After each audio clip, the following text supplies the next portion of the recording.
Великой Отечественной войне, или это страничка для мамы. Он оформляет ребенка эту страничку, до этого, естественно, проводится работа. И потом, вот Эльвира Засимова вам дальше расскажет, что происходит потом.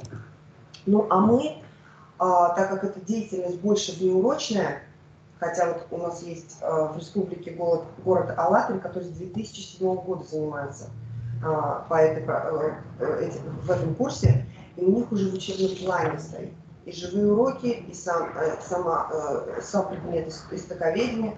У нас пока это внеурочная деятельность, поэтому нам, ну, может быть, сложнее воспроизвести, даже договориться о живых уроках, да. Но мы приглашаем священнослужителя, это большая помощь, потому что многих нюансов мы не знаем, естественно. Нас самих надо обучать, и мы вот сколько лет, с 2014 года работаем, каждый раз мы через себя пропускаем, потому что учитель, который через себя не пропускает, не может донести правильную информацию. Вот. И одно из направлений – это патриотизм. В Чувашии 2021 год был объявлен годом Сурского, Казанского рубежей, оборонительных рубежей 41-42 годов. И у нас весь год был посвящен именно вот этому направлению. А так как у нас все-таки есть эта деятельность, нам не так сложно было донести до ребят не отдельным просто классным часом, а в течение всего года мы вот на этих занятиях проводили с ними беседы. Война началась летом, а вот уже осенью в течение 14 недель были вырыты на протяжении 380 километров оборонительные рубежи, которые, ну, слава богу, до нас они не дошли, фашисты, но тем не менее, у нас, не только у вас, у нас морозы достигают 45 градусов тоже, бывают такие года, и тот год, 41-й, как раз был очень морозным, минус 42 градуса было почти вот все это продолжительное время, и они в лаптях, там вот сейчас вы посмотрите этот ролик, мы пока не объявили годом вот этого Сурского рубежа, мы даже, ну, на слуху не было даже, что есть, оказывается, а это рядом с нами, это наши прадеды, прабабушки, может быть, да, некоторые не рассказывали. Мы же с вами как начинаем вспоминать историю, когда уже никого нет, не у кого спрашивают. Вот, и до детей мы доносим, чтобы они спрашивали, пока живы их прадеды, прабабушки. И вот сейчас, если можно, да, ролик, который мы отправляли на конкурс, тоже выиграли грант, и у нас есть в школе, значит, да, Сурский рубеж, есть команда, которая занимается раскопками под Ржевом в Московской области. И вот как раз сейчас вы посмотрите, как они искали информацию, мы даже книгу издавали, и был у нас момент, когда нам разрешили музей. Сейчас вот посмотрите, и когда мы показываем это детям, а там есть их прадеды, прабабушки, они, ну, как-то наливаются гордостью за то, что вот оказывается произошло такое исторических событий, о которых мы особо не говорим. Ну, это еще как комплексное. Нет, сейчас запись завершит. А после завершит? Да, после этого. Я напомню, очень интересно. Это не видео, это аудио.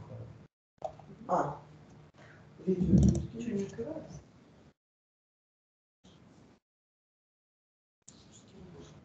Нет, это не ролик. А есть там Сурский рубеж? Нет.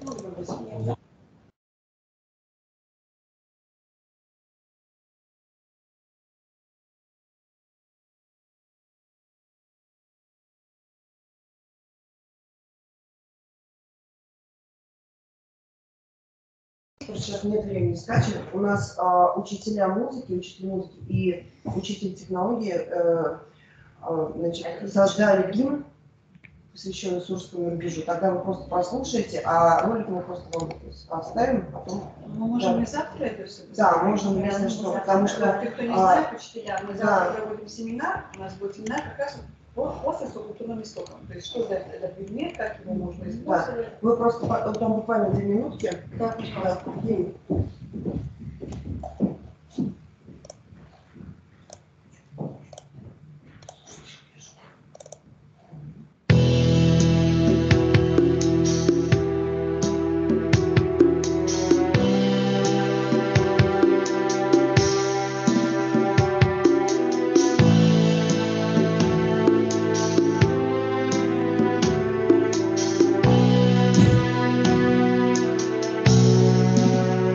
услышал немало, и другим расскажи, как Россия ковала свои рубежи.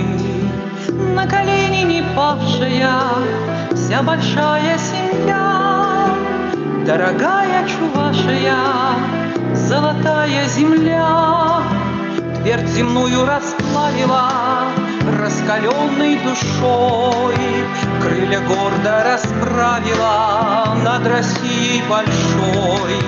Тело Родины ранила этой лютой зимой, беспугасная армия высоты неземной.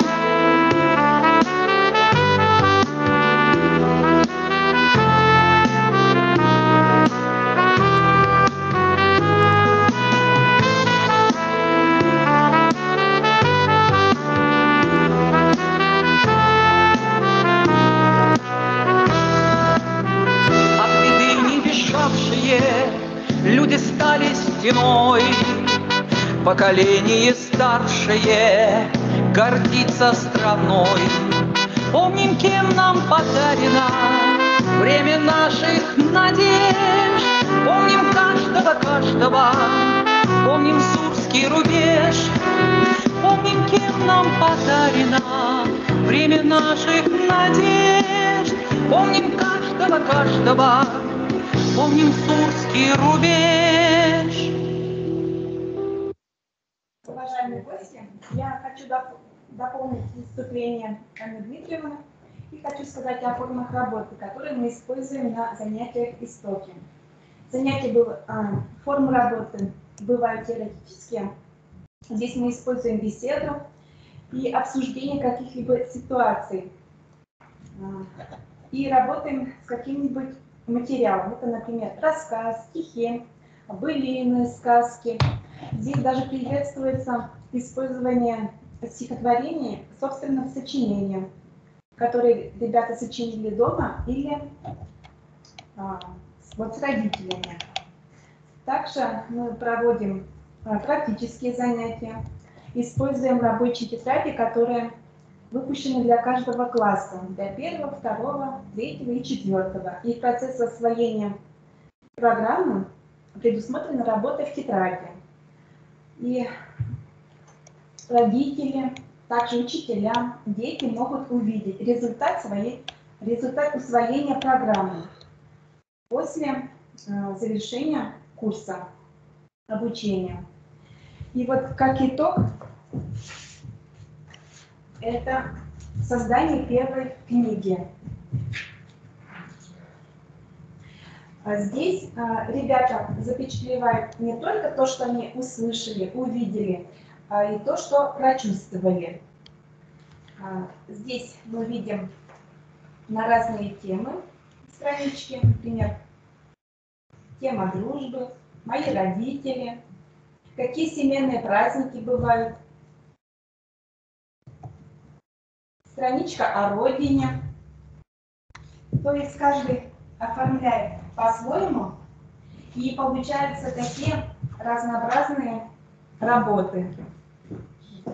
Тема «Здравствуй, школа». Не дублируется, потому что это работы одного класса. Вот эти странички, они есть в самих учебниках. То есть они прям так и называются, иллюстрированные, допустим, «Здравствуй, школа». Мы говорим о школе, еще выполняем какие-то проектные работы, и потом воспроизведение этого. Это в течение 4 лет дополняется. Есть дополнение к самой книге, это вот, допустим, мы говорили об осени, да? Мы же все делаем какие-то такие работы. И вот эту страничку, тут сейчас просто собраны у всего класса странички, они разные совершенно. Вот видите, не всегда это делают родители полностью. Некоторые дети успевают делать на уроке, на самом занятии. И потом эта страничка вкладывается в его книгу. И тем самым в конце 4 класса эта книга становится достаточно толстой. И вот у нас, сейчас пока не в 9 классе, и после 9 класса многие уже уходят, мы хотим вот вручить им эту книгу. Это очень интересно. Это вот своего рода такое напоминание о детстве, о первом его каком-то таком маленьком проекте. И, наверное, я думаю, что это будет интересно потом показать родственникам, там, не знаю, будущим детям. Вот. Ну и тем самым все-таки курс сам, опять же, мы же с позиции учителя говорим, все-таки детей объединяет. Вчера вот мы были на занятии у Марины Михайловны, которая вот живет в городе вашем. И мы были на занятии, я заметила, что дети, даже когда они что-то не успевают, они друг другу помогают.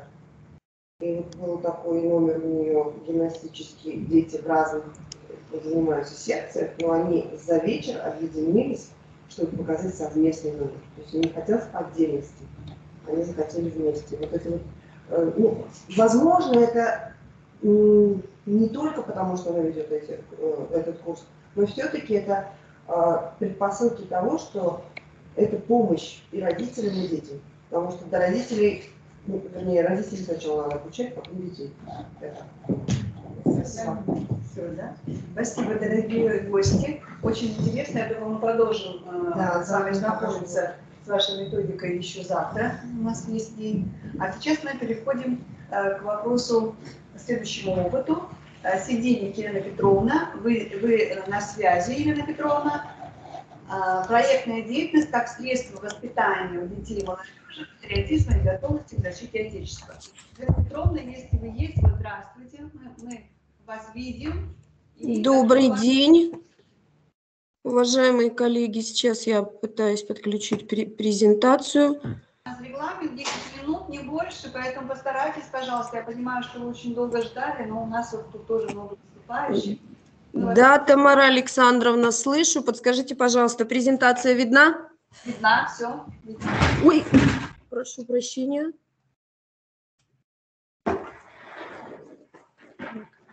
Техника подводит.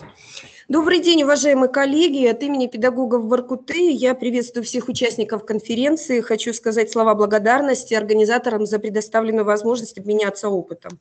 В своем выступлении я остановлюсь на проектной деятельности как средстве воспитания у детей и молодежи патриотизма и готовности к защите Отечества. Так, пытаюсь. Вот, переключила. Для современной школы организация воспитательного процесса – обязательная составляющая учебного процесса. Использование в образовательном процессе современных образовательных технологий деятельностного типа ориентировано на личностное развитие ребенка, в рамках которого стандарт рассматривает результаты воспитания. Свой поиск лучших форм организации деятельности учащихся я остановила на технологии проектной деятельности. Эта технология успешно используется для реализации задач, стоящих перед системой образования. Реализация проектной деятельности в контексте ВГОС – одна из наиболее интересных и сложных задач. Это обучение стимулирует интеллектуальную активность, формирует умение работать в команде, способствует развитию навыка самостоятельной постановки и решения проблемы, повышает степень заинтересованности учащихся в результатах своей деятельности. В сентябре 2018 года в нашей школе был открыт первый кадетский класс. Поэтому гражданско-патриотическое воспитание для нас не только неотъемлемая часть ВГОС, это еще и обязательная составляющая кадетского образования. Сегодня я представляю опыт проектной деятельности по гражданско-патриотическому воспитанию учащихся начальной школы в рамках проекта «Книга памяти». Мои бывшие четвероклассники не понаслышке знали о защитниках Отечества. Родители 5 учеников служат в вооруженных силах Российской Федерации. В рамках учебного курса «Основы религиозной культуры и светской этики» на уроках литературного чтения мы много говорили о защитниках Отечества, перелистывали страницы боевой славы нашей Родины, вспоминали имена полководцев, великих граждан и патриотов. Мы выяснили, что в семьях учащихся и в моей семье есть герои-победители Великой Отечественной войны. Перед нами встала проблема. Как мы, правнуки победителей, можем сохранить память о своих героях? Что мы можем сделать, чтобы имена и боевые подвиги наших прадедов не были забыты? Как сохранить в наших семьях частицу истории Отечества? Так родилась идея проекта «Книга памяти. Дорогой прадедов», книга бессмертного полка нашего класса. Как классный руководитель я поставила перед собой цель создать условия, в которых формирование основ российской гражданской идентичности, чувство гордости за свою родину, российский народ и истории России станут важнейшим результатом воспитательного процесса. Ведь проект дает возможность ребятам познакомиться со своими родственниками, героями, узнать историю их жизни и боевого пути, возродить память о них, сказать спасибо за мирное небо, сохранить память в своем сердце. Кроме того, дети создадут для школьного музея экспонат – книгу памяти о своих прадедах, участниках Великой Отечественной войны. Был определен круг задач проекта. Рассказать о героях своей семьи, их участии в самом трагическом событии в истории Отечества XX века, Великой Отечественной войне. Учиться сотрудничать со взрослыми и сверстниками, работать в группе. Учиться работать с различными источниками информации, анализировать и сравнивать информацию, составлять тексты. После посещения школьного музея «Моя малая Родина» мы разработали пошаговую инструкцию и приступили к работе. На первом этапе каждый из ребят в семейных архивах должен был найти фотографию и информацию о своем прадеде, собрать данные о дате и месте рождения, о месте прохождения службы, о возможных ранениях, о боевом пути солдата. Это оказалось самой сложной задачей. Фотографий прадедов участников войны не так много, сведения о них отрывочные. Благодаря цифровым технологиям дети связались с родственниками, искали и пересылали фотографии своих героев, сделанные во время войны и после, с помощью современных средств. Следующим этапом стало уточнение и дополнение полученной информации. Нами было принято решение воспользоваться информационным проектом «Память народа». Были найдены призывные документы, карты боевого пути и наградные листы героев. Далее школьники писали рассказы о своих прадедах на основе полученной информации об их боевом пути, о жизни в мирное время, дополняли рассказ фотографиями. Совместно с четвероклассниками мы разработали макет обложки, дизайн страниц и стиль книги. Так родилась книга бессмертного полка нашего класса. В ней собраны биографии 20 солдат-победителей. Для книги мы с ребятами написали небольшое посвящение. Мой прадед был простой солдат, без высших званий и наград. Он воевал за нас с тобой, из-за земли клочок родной. Мой прадед родине служил, чтоб я сегодня мирно жил. До проекта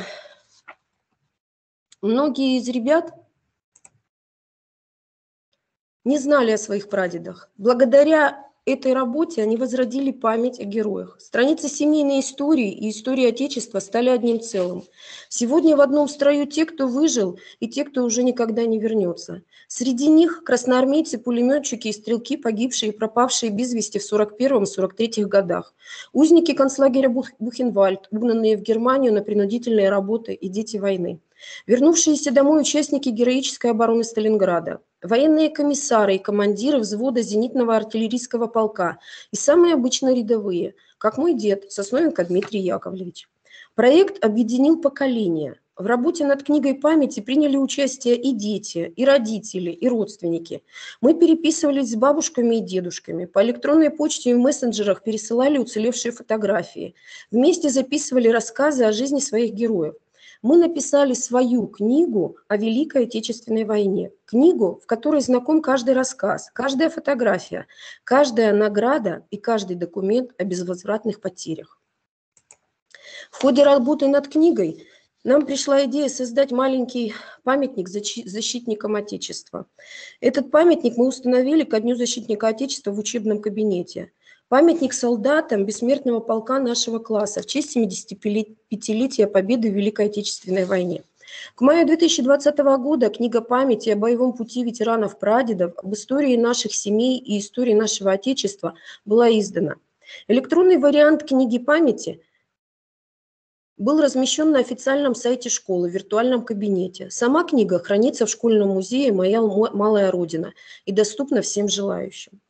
Оценивая значение работы над проектом «Книга памяти», необходимо отметить, что героический пример родных – лучший пример воспитания патриотических чувств, а гордость за поступки родных – лучший мотив к личностному росту ребенка. Проектная деятельность школьников – современное средство воспитания у детей и молодежи патриотизма и готовности к защите Отечества. Сегодня мои четвероклассники не просто учащиеся уже 6 класса. Они учащиеся кадетского 6 класса, победители Республиканской детско-юношеской научной практической конференции «Наследники Победы», победители республиканских детских и юношеских образовательных стефановских чтениях. А самое главное, Они потомки защитников Отечества, они наследники Победы. Вот такой опыт, который я хотела сегодня вам представить, уважаемые коллеги. Действительно, вот вы сейчас перечислили различные формы работы с вашими детьми, конференции и чтения. И всегда я помню, что Лена Петровна, воспитанники получали призовые места. Это очень здорово. А скажите, пожалуйста, вот сколько лет вы уже вот именно таким проектным методом работаете со своими учениками? Ну, если говорить о патриотическом воспитании, то это вот уже не менее 8 лет точно, а если именно вот о направлении еще в рамках кадетского образования, то это уже вот 3 года. Замечательно. А у вас есть какой-то еще вот, предметная область ОРКС? Вы какой модуль реализуете? У нас 2 модуля, у нас дети делятся. Один из модулей, который связан с православной культурой, у нас ведет представитель православной церкви, а модуль, который связан со светской этикой, ведет педагог школы. Я почему спросила, вот сейчас очень важно все-таки преемственность, да, то есть мы провели вот такой модуль в 4 классе, а дальше у нас как бы нет таких предметов. Поэтому вот если говорить о преемственности, то все-таки хотелось бы, да, чтобы у нас был какой-то духовно-нравственный предмет, потому что вот вы с 5 классом поработали с этим проектом, а дальше, да, то есть все равно какое-то движение в нравственном воспитании должно быть через какие-то содержания. И вот в этом смысле, может быть, тоже вы посмотрите вариант, у нас завтра будет семинар по социокультурным истокам, да, как вариант, потому что если говорить о воспитании детей на традиционных ценностях, то понятно, это православная культура, но еще есть такой предмет, как социокультурные истоки, потому что там тоже есть вот эти отеческие ценности. Если у вас будет такая возможность, то подключайтесь. Завтра значит, мы с 9 до 11 мы с дошкольниками работаем, а с 11, там, по-моему, там перерыв сделаем, наверное, мы работаем до 2 часов. С дошкольниками в начале, а со школьниками с 2 часов. Спасибо за приглашение. Вот. Ну, я благодарю вас и желаю вам в дальнейшем также активно участвовать во всех формах работы по духовно-нравственному воспитанию. И жду вас завтра на подключение. Спасибо большое, Тамара Александровна. Спасибо всем за внимание, коллеги. И пойдут всем, кто у нас сегодня выступал. Спасибо. Всего доброго. Так, Чигасова, да?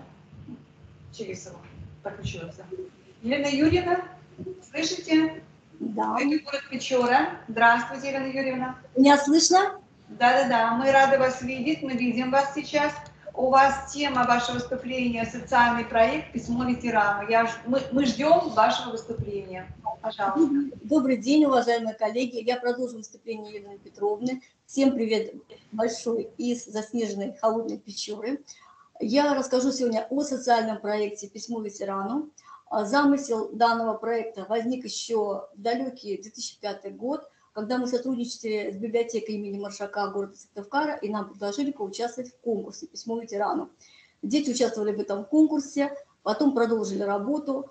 Первый выпуск дети подросли, выросли, стали учителями, продолжают учить следующее поколение детей. И уже работая в первой гимназии города Печоры, я задумалась уже о социальном проекте не только для детей гимназии, но и для детей всего нашего заснеженного города. Этот проект называется «Письмо ветерану». Это была попытка синтеза социально ориентированного, исследовательского и творческого проектов. В чем заключалась суть проекта? Мы хотели объединить детей, взрослых, бабушек и дедушек, прабабушек, прадедушек, тех людей, которые воевали во время Великой Отечественной войны. Мы нашли ветеранов, мы беседовали с ними, мы подключили всю общественность города, мы подключили представителей библиотеки, представителей интернета, представителей из разных городов, разных республик нашей огромной страны. К чему мы пришли? Мы пришли к тому, что дети осознали значимость этого проекта, осознали, как необходимо помнить о тех людях, которые ценой своей жизни достигли победы в Великой Отечественной войне. Исходя из задач проекта, мы укрепили связи между молодым поколением и ветеранами, установили патриотическое самосознание учащихся, сформировали у подрастающего поколения чувство верности Родине, ответственности за судьбу страны. И, конечно, мы написали письма ветеранам, которые вручали непосредственно участникам военных действий. Мы использовали все средства, которые были нам предоставлены администрацией нашей школы. Мы использовали все средства, которые предоставили нам представители библиотеки. Подготовили презентации ветеранов Великой Отечественной войны. Работали дети не только 6-8 классов, которых я веду, но и те дети начальной школы, выпускники 9, 10, 11 классы. В школе проводилось несколько акций. Это акция «Слава защитникам Отечества». Проводились уроки мужества, смотры строя и песни. Мы приглашали ветеранов Великой Отечественной войны, и дети торжественно вручали им эти письма. Мы слушали рассказы ветеранов, мы знакомились с различными событиями, которые происходили на нашей коми-земле во время Великой Отечественной войны. И, конечно же, дети писали свои послания. Исходя из этих посланий, мы собрали сборник небольших сочинений, небольших писем, которые затем торжественно вручали тем ветеранам, когда праздновалось 75-летие со дня победы в Великой Отечественной войне. Значит, одно из писем мы отправляли на конкурс, оно завоевало победу.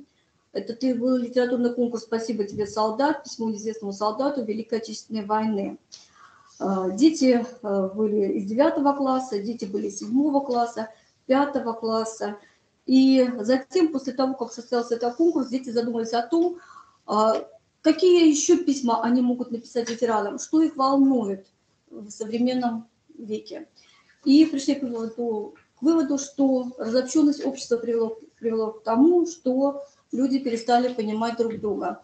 И одна из учениц написала пронзительное сочинение, называется оно так: «Путь к толерантности через Холокост». Я сейчас его зачитаю. События Холокоста стали самыми кровавыми воспоминаниями в жизни людей разных национальностей. Тотальное истребление неповинного народа нацистами не знало границ. Холокост стал политикой уничтожения евреев. Давайте вернемся к истоку этой кровожадной политики. Главным постулатом политики в СССР являлось сплочение единства всех народов даже перед натиском войны. Готовя тактику нападения на Советский Союз, фашистская Германия рассчитывала на распад Союза, но люди разных наций сплотились еще сильнее перед лицом врага, перед борьбой с фашизмом. На стороне Германии воевали не только немцы, но и румыны, венгры, японцы, австрийцы, итальянцы и французы. Чего же начался такой гнет? С личной неприязни Гитлера к этой нации. Высшая нация считала арийцев, которые были полной противоположностью евреев. Главными чертами объединенного народа он считал эгоизм, стремление выжить любой ценой. По мнению Фюрера, они являлись паразитами на теле других народов, распространителями дивидов. Изучая дела евреев, Адольф Гитлер понял, что они занимаются нечистыми делами, и культуру приравнивал к чуме, считал их двуличными, острыми на ум. Ведь они всегда учились на ошибках других. Лишь из-за личной неприязни и предубеждений Гитлер начал истребление целой нации. Специальные концентрационные лагеря были созданы для физического насилия над огромным количеством людей, которые были объявлены неугодными. Нацисты гнались за чистотой нации. Именно эти ужасающие события во многом смогли повлиять на путь молодежи из разных стран к толерантности, воспитать нас уважение и доброту ко всем народам и людям, окружающим нас.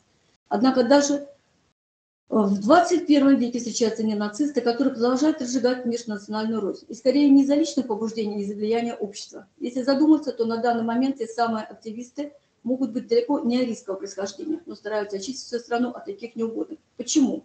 Люди не привыкли, что могут характерно отличаться друг от друга. Другой цвет кожи, волос, не тот цвет глаз, не такое тело, не та ориентация, не такой образ жизни.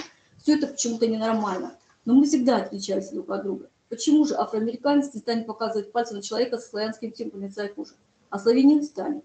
У нас различное воспитание. Изначально не таких людей учат быть терпимее к остальным. И этому должны научиться все люди мира. Природа создает нас абсолютно разными именно для того, чтобы мы дополняли друг друга, не причиняли боль. Место, в котором родился человек, его отличающийся от других внешность, не делает его плохим или хорошим, лучше других. Не существует лучшей и худшей национальности. Есть только стереотипы людей в этом отношении. Нам нужно учиться быть терпимее и отзывчивее, а не жить старыми, навязанными стереотипами. Нам нужно двигаться дальше. Зло между различными людьми не обеспечит нам спокойного неба над головой, а лишь подогреет агрессию. Поэтому я говорю «нет» Холокосту. Дудко Екатерина, ученица 9 класса.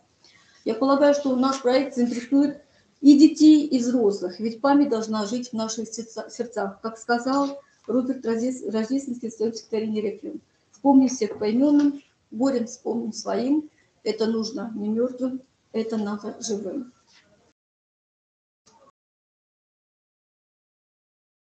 Очень содержательный у вас был доклад. И действительно, вы учите такой вот письменной речи, выражения своего духовного, нравственного осознания результатов вот таких исторических, трагических событий нашей Родины. Это очень важно, потому что это формирует как раз мировоззрение наших детей. И если бы не речь, да, мы бы превратились бы в животных, только человеку дан разум и речь. И это как раз возможность развивать через такие методы работы. Я благодарю вас, Елена Юрьевна, и еще раз хочу сказать, что вы получите, значит, благодарственное письмо с тех, кто у нас выступал, и предлагаем вам также продолжать участвовать. У нас в этом году будет 630-летие со дня коми письменности. Мы в рамках стефановских чтений будем как раз эту дату раскрывать, и, может быть, тоже вот какой-то жанр работы с письмом, да, вы можете представить нам на это чтение. Только стефановские чтения – это образовательное чтение для детей и юношества. То есть вот именно ваши ученики могут представить свои какие-то исследовательские доклады. Тамара Ильичевна, можно еще пару пожалуйста. Я хочу сказать еще, знаете, что я хочу сказать? Вот исходя из письма ветерану, слышно меня хорошо? Да, исходя из письма ветерану, мы говорили о прошлом, почему, возможно, стало вот такое отношение людей, почему разобщенность в обществе, да, и мы стали вспоминать Древнюю Русь, мы стали вспоминать Сергия Радонежского, Стефана Пермского, и мои ребята написали такие проекты и о Стефане Перском, и о Сергии Радонежском, они сопоставили, понимаете, и вот когда мы говорили с ветеранами, мы как раз вспоминали вот этих вот выдающихся людей, тех времен, когда не было этой разобщенности между нациями, понимаете? И ветераны говорили, что ведь не было разобщенности между нациями во время Великой Отечественной войны. Все были равны, понимаете? И вот этот проект, он сплотил и детей с 1 по 11 класс, и взрослых. И мы привлекали даже детей из техникумов, из колледжев. Они с нами сотрудничали. То есть мы всех объединили, понимаете? Хороший результат. Мы благодарим вас. Всего доброго. И у нас на очереди Година Надежда Анатольевна. Но, Надежда Анатольевна, можно мы вот вас немножечко еще на минут 7 задержим? У нас тут спешит воспитатель детского сада, у них собрание родительское, поэтому мы дадим сейчас слово Наталье Александровне Гошко, а потом подослушаем вас. Вы готовьтесь, пожалуйста, Надежда Анатольевна. Да, пожалуйста. Наталья Александровна. Да, добрый вечер, коллеги. Я хочу представить опыт работы с дошкольниками по воспитанию нравственно-патриотических качеств. Это город Сыктывкар. Это город Сыктывкар, МВДО номер 42. Сразу мы начнем, что нравственное воспитание детей является одной из основных задач дошкольного воспитания. И, используя опыт прошлых лет, нами были определены 3 основных направления, в соответствии с которыми и разработана система взаимодействия с воспитанниками, с их семьями и социальными объектами города. Первой ступенькой формирования нравственно-патриотического воспитания дошкольника является приобщение к истории и культуре, конечно, родного края сначала. С этой целью ежегодно мы планируем и составляем перспективное планирование с детьми и с родителями, да, по взаимодействию, в котором мы отражаем все мероприятия. Это организованная образовательная деятельность, праздники, русские народные, традиционные, проектную деятельность включаем, военно-патриотические игры. Это все отражено в комплексно-тематическом планировании. Для решения поставленных задач создана в группе также развивающая предметно-пространственная среда игровая. Есть вот уголок коми-избы. Дети участвуют, инсценировали такой Нярбаля, сценка такая была у них. Есть центр патриотического воспитания, это обязательно, в котором, куда входит и центр по знакомству с родным краем. Здесь очень много тоже материала наработано, много альбомов, папок, игр, которые делают не только покупные, но и делали сами вместе с родителями. Продолжением данной работы уже является знакомство детей с другими городами нашей большой родины. У нас был проект «Россия, Родина моя», где вот выставка магнитов города России. Был у нас в рамках проекта был создан лэпбук «Моя Родина, Россия». Второе направление системы взаимодействия – это взаимодействие с семьями воспитанников. Сложно, конечно, организовать работу с воспитанниками без поддержки их семей. И надо им отдать должное, они всегда готовы помочь в этой работе, оказывают помощь в оформлении и выставок, и праздников, альбомов. Вот у нас, значит, выставка была, это фотоальбомы, фотовыставки. Юные спортсмены, про доброе дело «Ласточка» пела, где ребята показывали фотоотчет, чем они могут помогать, как помогают. Также, конечно, мы используем по взаимодействию с родителями традиционные формы работы с детьми. Это праздники, консультации. Вот у нас на День Победы мальчишки, это вот у нас вторая младшая группа, 3-4 года, когда он выступал, рассказывал стих, видео даже есть, а мальчишки выступали тоже на городских мероприятиях, на конкурсах. Это костюмы вы откуда берете? И сегодня 24-я школа выступала в этом заседании, кстати. Вот он на дудочке играл, видео показывал. Да, это мой воспитанник, он вот уже сюда пришел. Достойные воспитанники. Да, в течение года у нас с родителями постоянно организуются акции. Всякие вот, да, там это покормите птиц зимой, сдаем макулатуру, получи литературу, как бы поощряем. Ну, очень охотно участвуют родители, молодцы.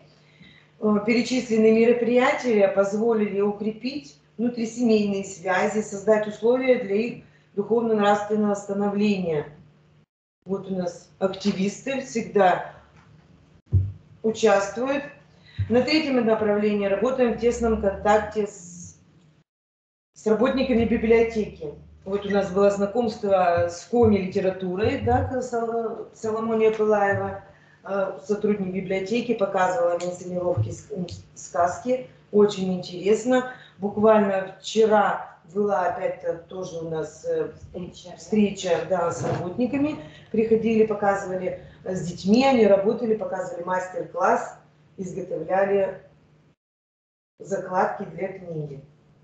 Вот. И считаю, что проводимая работа по нравственно-патриотическому воспитанию дошкольников будет надежным фундаментом для воспитания будущего поколения нашего. Это вот тоже библиотеки, экскурсия. Замечательно. Спасибо за внимание. Спасибо. Это вы вот обе с одного стадика, вы тоже будете выступать, да? Нет. Уже все, да? То есть выступление одно. Да. Хорошо, замечательно. Так, мы переходим к Надежде Анатольевне. Надежда Анатольевна, вы у нас на связи. Да, здравствуйте. Мы вас отпускаем. Как меня слышно? Да, Надежда Анатольевна, здравствуйте, слышим вас. Формирование готовности к воинской и гражданской государственной службе учащихся кадетских классов. Средства неурочной деятельности, дополнительного образования. Надежда Анатольевна, мы во внимании. Слушаем. Скажите, пожалуйста, а я могу как-то свой экран еще вывести? Рабочий стол. Вот если открыть панель обмена контентом, демонстрации экрана, его видно? Нет? Можете мне помочь, пожалуйста? В верхнем левом углу, в верхнем правом углу, точнее, есть стрелочка, на которой написано «Поделиться содержимым». Вот нажимаете на нее, далее там будет экран. Вот, ну, Microsoft Teams, мне кажется, здесь такого нет. Ну, мы тоже через Teams, очевидно, сидим, но там вот есть... Вы через браузер или через приложение сидите? Да, через браузер. Вы, наверное, через приложение, да? Да, конечно. Да, не знаю, в браузере есть такое или нет. Нет, здесь такого нет. Ну, вероятно, вы не сможете. Ну, мы вас послушаем, Надежда Анатольевна. Мы вот вас хорошо видим, мы послушаем вашу работу. Так. Вот вы меня видите, да? Вот сейчас мы вас видим. Хорошо. Симпатичная молодая женщина. Хочется сегодня представить опыт работы гимназии номер 2 города Воркуты. Мы занимаемся реализацией кадетского образования уже 10-й год, и у нас большой опыт работы в рамках не только урочной, внеурочной деятельности, но также дополнительного образования кадет. Вот поэтому мы хотели бы поделиться сегодня с вами опытом. И считаем важным сегодня присутствовать здесь на данном мероприятии, так как тема очень актуальная и очень важная. Хотела бы сообщить, что на сегодняшний день в 10 классах гимназии обучается 205 кадет 3 направлений. Это Управление Федеральной службы исполнения наказаний, Управление Федеральной службы безопасности и кадеты отдельного арктического пограничного отряда, летчики. Воспитательная работа в кадетских классах осуществляется по нескольким направлениям, ключевые из которых это гражданско-патриотическое направление, профориентационное, духовно-нравственное, развитие интеллектуальных и творческих способностей, физическое, трудовое и эстетическое воспитание. Данные направления воспитательной работы реализуются через участие в традиционных гимназических, городских и республиканских мероприятиях, таким всем нами известных, как семинары, конференции, творческие лаборатории, мастер-классы с использованием интерактивных и цифровых технологий. Также воспитательные направления реализуются через работу органов кадетского самоуправления и детских объединений, таких как в нашей гимназии это отряд волонтеров «Романтики Севера» и юноармейский отряд. Юноармейцами реализуются 2 масштабных проекта – это «День в истории» и «До Дня Великой Победы осталось». На счету отряда волонтеров «Романтики Севера» уже более 100 мероприятий. Ими реализуется такой проект, как «Уверенные в будущем». Наши воспитанники – постоянные участники патриотических акций «Георгиевская ленточка», «Несем мы память сквозь века», «Мы граждане России», «Красная гвоздика», «Вахта памяти», «В армии служить почетно», «Письмо ветерану», «Бессмертный полк», «Обелиск памяти» и другие. Также в полной мере направления воспитательной работы реализуются через курсы внеурочной деятельности и классные часы, посвященные профориентации.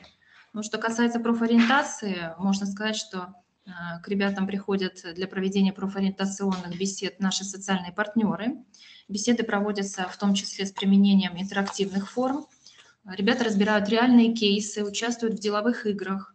Кроме углубленного изучения предметов, необходимых для поступления и дальнейшей учебы по специальностям военной или гражданской государственной службы, таких как обществознание и история, большое внимание уделяется привитию кадетам специальных навыков и норм поведения, принятых в особой социокультурной среде военнослужащих. Это активные занятия специальной физической подготовкой, изучение приемов самообороны, в том числе самбо, первоначальное представление о текущем делопроизводстве, например, написание рапортов, знание военной субординации. Также немалое значение имеет введение для кадетов военной формы одежды. Любые отклонения от четко установленных норм поведения отслеживаются командирами взводов и обсуждаются как на еженедельном утреннем торжественном построении, так и в течение учебной недели. В рамках внеурочной деятельности куратором кадетского движения и классным руководителем ведутся курсы «История кадетского движения», «История пограничных войск», «Устав», «Права и законы», «Основы этикета» и «Основы проектной деятельности». В настоящее время у нас в процессе разработки 3 актуальные по своей тематике программы. Это «Герои Отечества», «Основы гражданской службы» и «Основы первой медицинской помощи». Последнюю программу мы разрабатываем совместно с нашим социальным партнером Воркутинским медицинским колледжем. По согласованию к проведению занятий привлекаются наши социальные партнеры, как я уже говорила. Это представители Федеральной службы исполнения наказаний, военнослужащие воинской части 2542, сотрудники органов юстиции, педагоги других учебных и воспитательных заведений города. Также у наших кадет есть духовный наставник отец Рафаил. Он очень часто приходит и проводит интересные и полезные занятия с нашими обучающимися. Вот в условиях сложной эпидемиологической обстановки нам в последнее время очень сильно помогал проект другого большого проекта направления «Российское движение школьников». Конкретно военно-патриотическое направление этого движения. Мы активно к нему подключились, работали в онлайн-форме. Ребята активно участвовали в марафонах, им понравилось. Также хотелось бы сказать более подробно о дополнительном образовании в нашей гимназии. Кадеты гимназии занимаются по 8 программам дополнительного образования. Это такие названия, как строевая подготовка, огневая подготовка, приемы самообороны, хореография для кадет, хоровое пение, духовая музыка, легкая атлетика и отдельное у нас направление – это военно-патриотический клуб «Озорница Корленка». Это старейший клуб города, и, как показывает практика, такого рода клубы – очень эффективная форма развития именно военно-патриотического сознания и чувств у обучающихся. Среди достижений клуба... Ушла конференция. Да? Угу. Мы вышли? Слышим вас. Да? Слышим вас, да. Среди достижений воспитанников нашего клуба очень много достижений. Я не буду здесь сейчас все перечислять. Но... Выступление на 10 минут. Что? Время выступления 10 минут, поэтому подходит время от конца вашего выступления. Сейчас можете сказать какие-то выводы? Мы успеем, да. Ну вот единственное, я хочу сказать, что подготовка к последним соревнованиям республиканским, на которых мы участвовали, вот эта подготовка показала, что все-таки имеются некоторые проблемы в знаниях теоретических, и есть проблемы в мотивации обучающихся. И вот мы проводили исследования, мы анкетировали обучающихся, проводили написание сочинения по теме патриотизма, как я его понимаю. И исследование показало, что все-таки есть 2-3 человека, у которых пониженная мотивация. Мы будем проводить повторное исследование в течение года, в конце года, после работы с этими учениками. Хотим посмотреть на динамику. Ну и уже, конечно, в мае мы можем что-то говорить. Вот, а так, конечно, мы работаем над этим.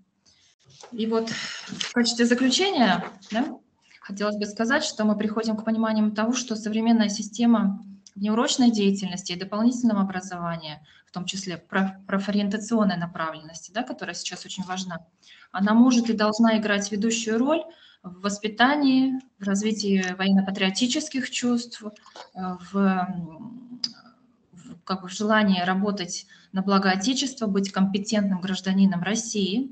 У учащихся мы считаем, что формируется готовность к воинской и гражданской государственной службе в стенах нашего заведения.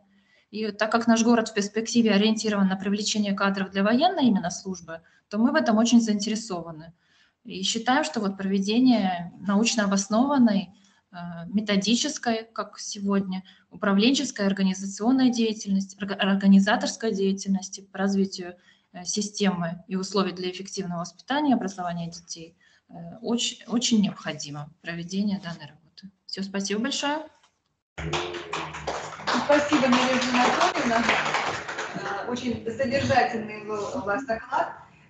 Вы показали всю систему, такая у вас сложная, я бы сказала, такая двухуровневая структура воспитательной и учебной деятельности ваших кадетов. Я думаю, что действительно результат, который вы получаете, он достойный. Но там 2-3 человека, это всегда бывает.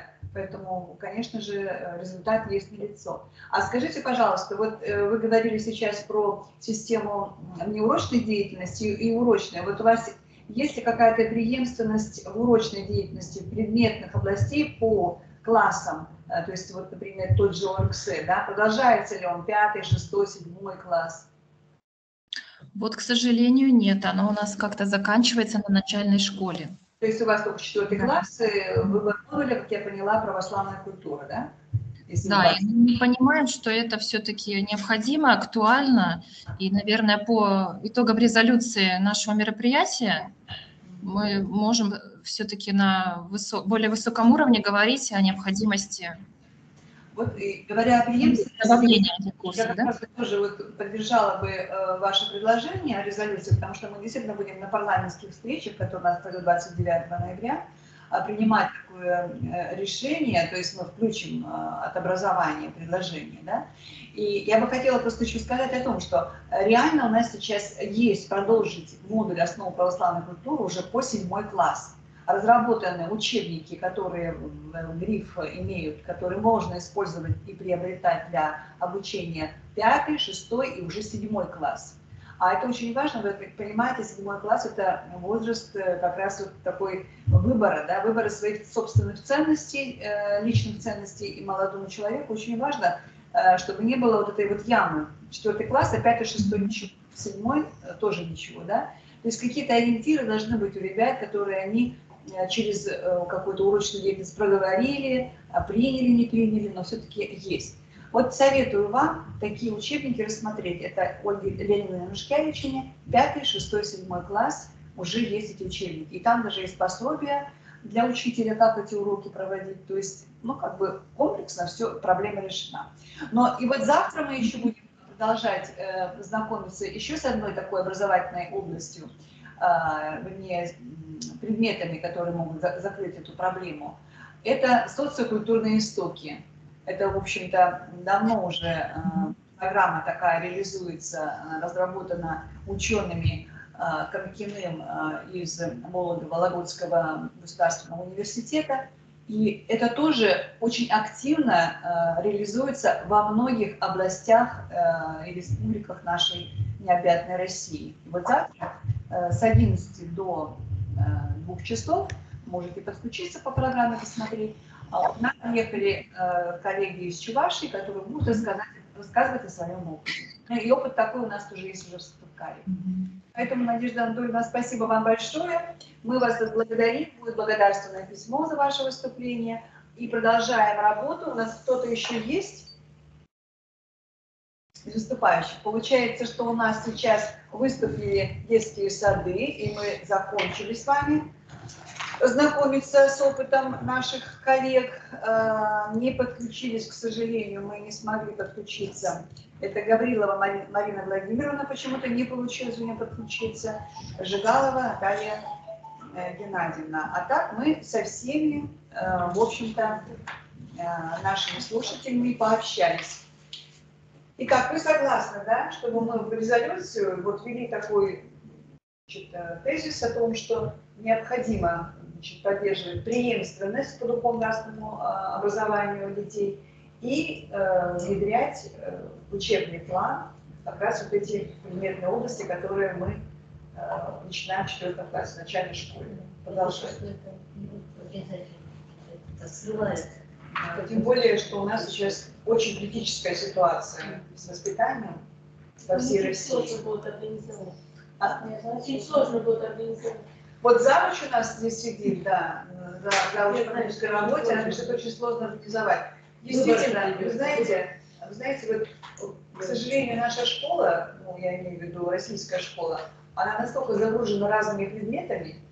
Вот я буквально недавно вернулась из Дании, и, значит, мои внуки ходят в школу, в час они уже все дома. Какие вы уроки, какие вы там у вас предметы? Предметы самые элементарные. То есть, вы знаете, их сильно там не нагружают вообще. Ну, я, конечно, отмечаю, что, может быть, я не понимаю еще, но я отмечаю, что и язык не тот, то есть уровень, как бы, опять же, обучения, он тоже не такой уже высокий. То есть проблем тоже очень много. Причем, что я заметила, вот то, что у нас в сетях происходит, да, то, что по телевизору там какие-то программы есть, это во всем мире там. Всех дурят. То есть слово такое некрасивое, да, но формирование как раз личности ребенка сейчас одна и та же политика везде. То есть это нравственное, духовное опускание человека. Вот это везде сейчас. Идут передачи по телевизору, только одни хи-хи-хи, ха-ха-ха. Я посмотрела, что смотрят хи-хи-хи. И нам более серьезно переключить просто невозможно. Очень сложно. Они привыкли просто ничего не делать и расслабляться. Это, конечно, очень А нельзя еще резолюцию внести еще рано, нравственная основа семейной жизни 10-11. Это не то, что нельзя, это надо. Потому что я уже проводила в школе своей это отлично идет, но сверху-то нет пока ничего. Учебники уже разработаны, все есть. Учебники, они есть, но они не входят в федеральный да, вот. Ну, надо об этом, наверное, нужно побеспокоиться, чтобы они вошли в Дело в том, что вот в прошлом году и в этом году, вот, который тестировали, да, я просто слышала уже дискуссию по этому поводу. Значит, многие предлагают ввести основу нравственного решения. Но другой вопрос. А что введут, понимаете, вот мы понимаем, что надо, да? А введут, да, введут то, что те, которые плохо научились. Ведут то, что мы даже и подозревать себе не можем. То есть ведут по содержанию, там будет такой опять фокусник. И обсуждали, это очень опасно на самом деле. Может быть, даже было лучше вот проводить какими-то вот беседами со стороны тех же вот, подготовленных людей. У нас есть проект такой, который реализуется по разному семейному воспитанию. Сейчас фамилию не вспомню. Очень такой интересный. Мы сюда приглашали этого человека. Здесь я бесед проводила, мы по школам провели. Православный человек, вот, и его подход как раз такой вот целомудрие, целеустремленность именно к семейной жизни, конкретности, то есть все наши, так сказать, отеческие традиции вот, через его беседы проходили. Но ведь таких учебников не сделают. Вот чего боюсь. И мало того, человек наслаждается вот через телевизоры, через интернет, через телевизионные программы, отношение к многодетности и вообще отношение к рождению детей отрицательное. То есть, если раньше говорили, когда женщина родит ребенка, у нее обновится организм, она расцветет, она будет еще более привлекательной. Да? Сейчас информация ведь совершенно диаметрально другая. Это стресс, это плохо, это сила, это женщина может заболеть и вообще чуть ли не умереть. Это что такое? А раньше что наши бабушки, дедушки? По 8 детей рожали и жили до 90 лет. Может быть, это какой-то... Нет, мы это включим, потому что это Егоровна сказала, мы это включим. Просто надо написать на основе традиционных ценностей. Ну, конечно, да. Вот это учебники ждать. Это тоже проектной работы, проектной деятельности, смысл своих тем. Есть в каждом классе такие родители, которые нравственного отношения на высоком положении. И могут помочь. И могут помочь им.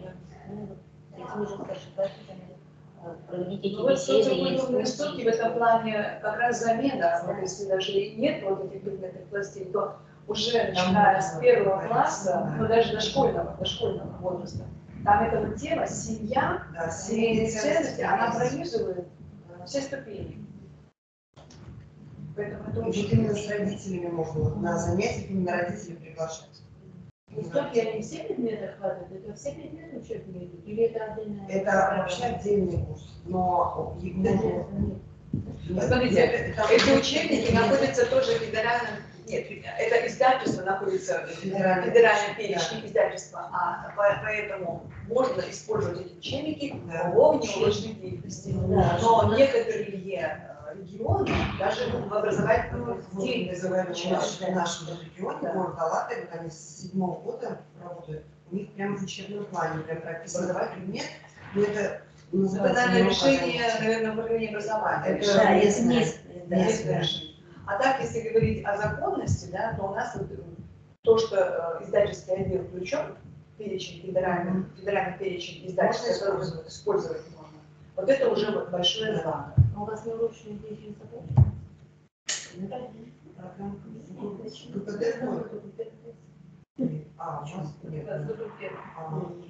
У нас до 9 класса.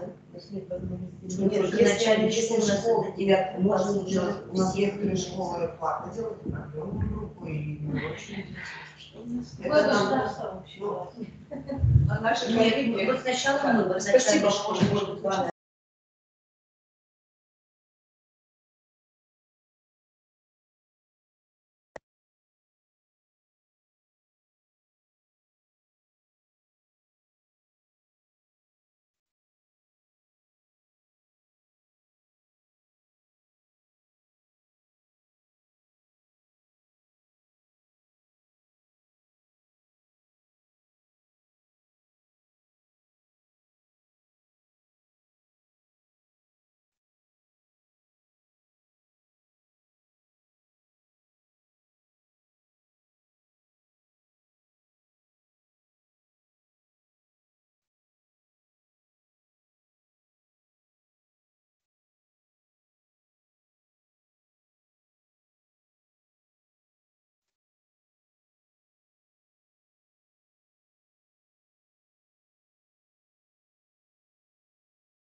Извините.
Thank you.